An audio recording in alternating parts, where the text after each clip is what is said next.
it's me Diane Perez and welcome to my channel, sharing you my personal vlog, travel vlog, and my food vlog. Well, I mean, everything.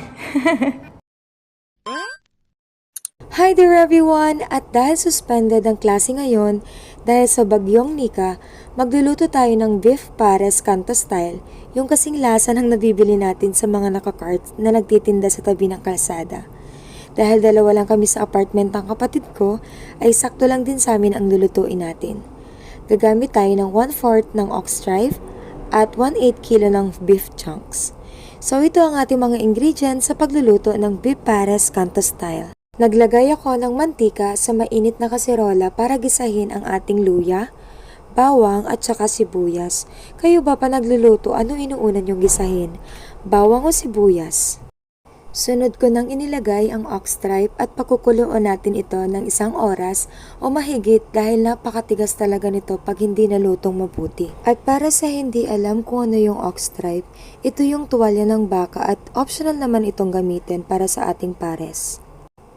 At dyan, naglagay na ako ng asin, paminta at saka tubig para pakuluan ito. Wala naman itong saktong sukat, nagtansya lang tayo para may lasa na yung ating ox tripe. Nakadalawang beses ako maglagay ng tubig sa ating ox tripe bago isunod ang ating bagong hugas na karne. Matigas talaga itong beef, kaya kailangan pakuluan ito ng matagal.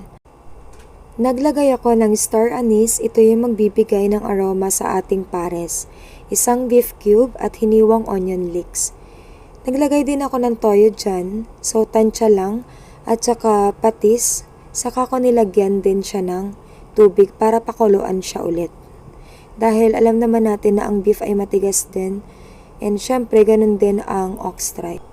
Matapos ang mahigit 1 oras ay naglagay ako ng cornstarch at tinunaw ko ito sa tubig. Ito magpapalapot sa ating beef pares. Sa puntong yan ay nakakagutom na ang amoy.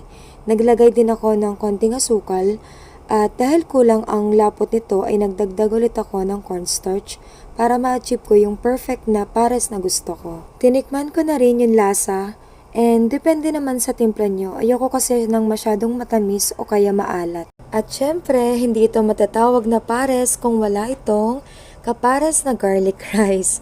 Ayan, nagisa na tayo ng bawang at nung nag-brown na ito ay isinunod ko na rin ang ating kanin. Sa puntong ito ay talagang naaamoy ko na yung bango ng ating sinangag.